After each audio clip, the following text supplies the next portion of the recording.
Hi, this is Mike with OPST.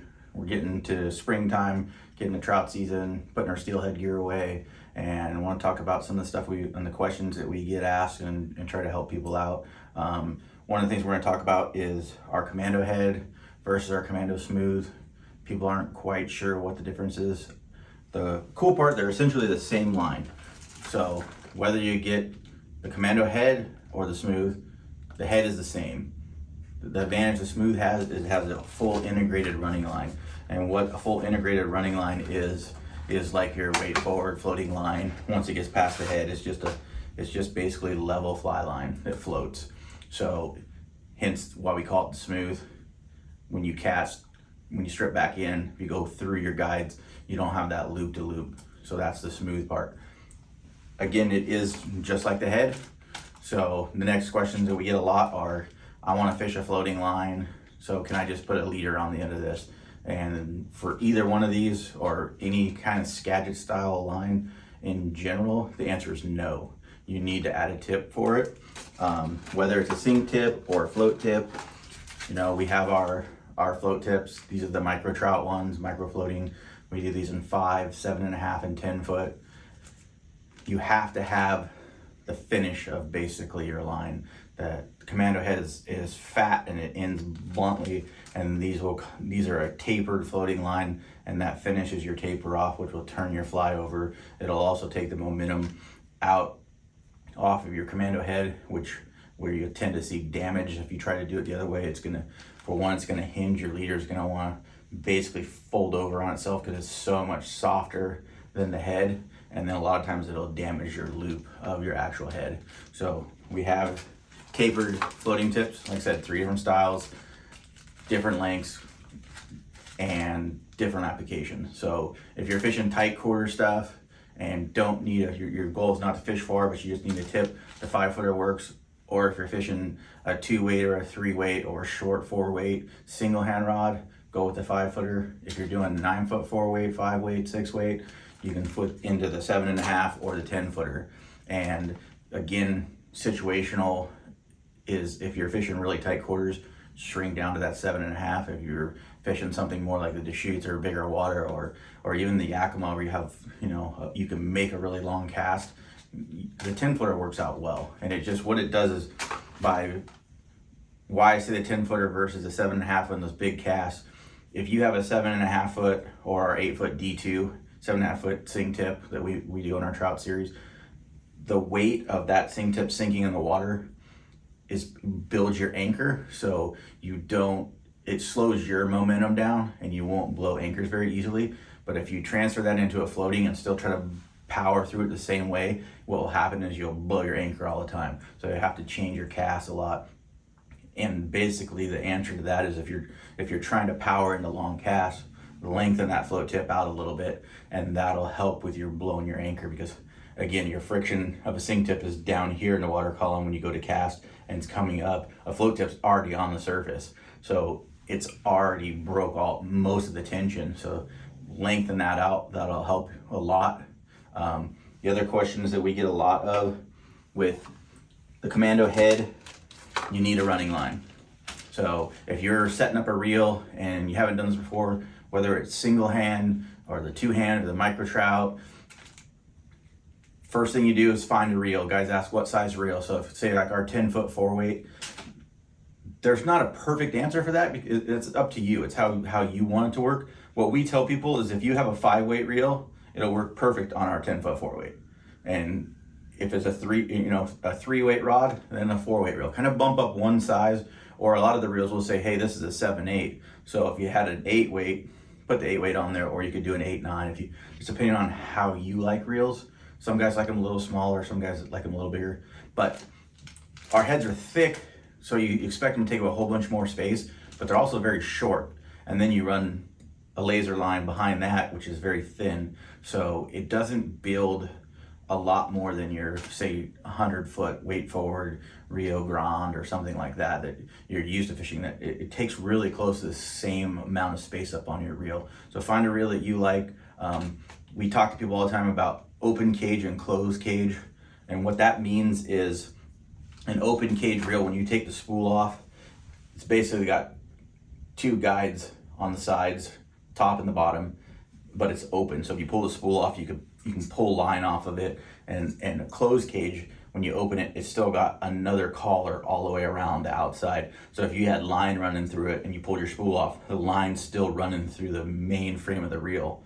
And we tell people that that's the one you want. You want the closed cage, because when you fish mono, there's a phenomenon. You can't do it by hand. You can't pull it through the gap of a reel, say like this one right here. If you're out fishing and you're like, okay, your mono by hand will not slide between this gap, but you make a cast and somehow when you let go, it's down here, it slips out, and it either stretches the line or just it'll do it one time out of 100, and then it'll do 5 times out of the next 20. And so if you get the full closed cage, you won't have to deal with that. But you're rigging with the Commando head. So you got your reel picked out, take it to a shop. Highly recommend that. Have them put backing on. You can have them put your setup on, but backing is essential, and it's essential to be put on the line winder. It needs to be put on tight. If it's not, it's really spongy, and then if a fish takes it, that sponginess, the line will actually dig into the spool, and that'll cost you a fish. And last thing you want is to lose a fish that went into your backing, especially you're trout fishing and you're like, oh, I'm not gonna get my backing. But if you do and you lose a fish because you've got a pinch in your backing, it's just a simple thing. Have them put it on for you. They do a good job. They know how to tie the knots and put it on there tight. The machine lets them put it on really tight, really easy. And then you'll add laser line. You usually do backing, loop to loop, double surgeons, both sides.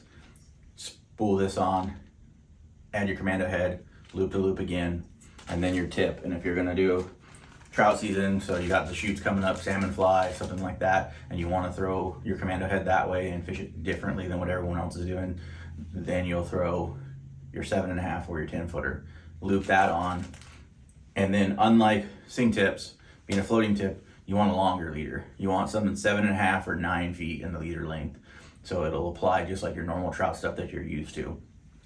And that'll be your rig for Commando. The advantage of this is, we talked about it before in steelhead stuff, if you buy this Commando head and this setup and you're like, well, this is a little bit clunky for throwing my salmon fly, I like it, but it's landing a little bit tough.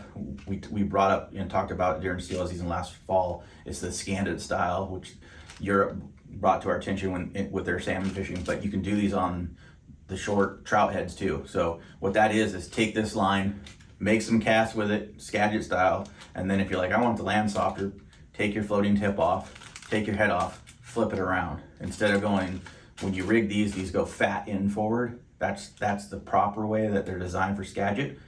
Go opposite, go skinny in forward, add your floating head, or your floating tip, and then your leader back and your fly.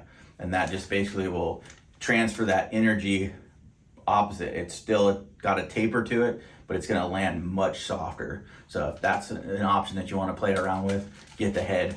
If you want ease of use, the Smooth. So with the Smooth, it's all the way easier. Still pick out your reel, have your shot put on your backing, and like 20-pound backing is sufficient for anything like 6 weight and down, anything 7 weight and up. I'm gonna go into the 30-pound.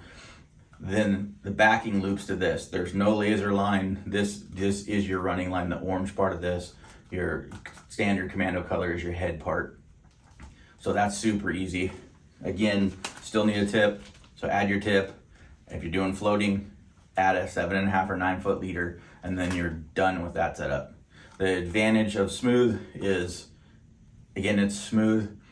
The disadvantage, you can't flip it over Scandit style, but what you can do with this is, if you add a sing tip and you're throwing streamers, and if you're in Montana or Idaho or Utah or even around here, a lot of the trout want that pulsing, twitching action. So you can, with these, you can strip these right back to the tip, because there's not that loop to loop. You're not gonna have a loop touching your guides. It's gonna come in real smooth all the way to the tip where you add the tip.